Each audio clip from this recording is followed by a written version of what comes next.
వారికి గవర్నమెంట్ ఏదైతే ఎక్కడ వరకు హద్దు కేటాయించిందో ఆ హద్దులో నీళ్లు ఉన్నాయని ఇక్కడ వారికి సంబంధం లేని ఇక్కడికి వచ్చి మాదంలో కూడా దౌర్జన్యంగా ఇసుక తీస్తున్నారు.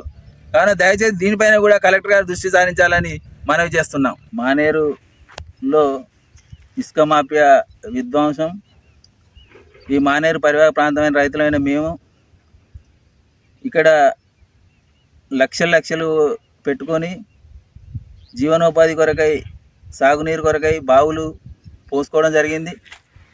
దాన్ని వీరు బావులు అనేటివి పూర్తిగా కూడ్చి మా మోటార్లు కూడా మాకు కాకుండా చేసి మా రైతుల యొక్క నడ్డి విరిచారు. వీళ్ళు ప్రపంచంలో ఎవరైనా ఉన్నారు అంటే, మోసం చేయని వారు ఎవరు ఉన్నారంటే ఒక రైతు మాత్రమే.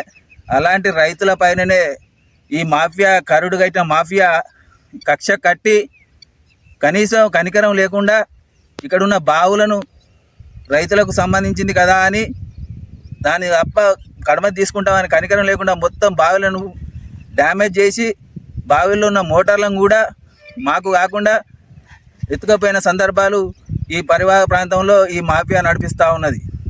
ఏదేమిటి అని అడుగుతూ ఉంటే మా పైనే దౌర్జన్యంగా మీరు ఏం చేసుకుంటారో చేసుకోరి అని వాళ్ళు మమ్మల్ని బెదిరించే స్థాయిలో ఇక్కడ ఈ మాఫియా నడిపిస్తున్నారు. కావున దయచేసి కలెక్టర్ గారు స్పందించి, మీరు అంటారు ఈ దేశంలో ఎద్దేడిసిన వ్యవసాయం, రైతేసిన రాజ్యం బాగుపడేదని అంటారు. అలాంటి మమ్మల్ని రైతులనే వీళ్ళు ఏడిపించే కాలం వచ్చింది. కావున దయచేసి మా రైతులపైన కనికరం చూపెట్టి మీరైనా మమ్మల్ని ఆదుకోవాలని గౌరవ కలెక్టర్ గారికి మరియు గౌరవ ముఖ్యమంత్రి గారికి, గౌరవ మంత్రులందరికీ విన్నవించుకుంటున్నాం రైతుల తరపున. రెండు బాయిలలో 2 మోటార్లు ఉండేవి. ఇల్లు ఉంటే మోటార్ బాయి తీసిరా వార్ది ఇంకో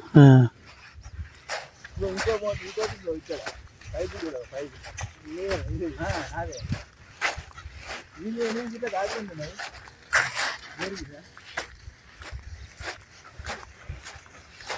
ఫుల్ పొలి వేసి పైపు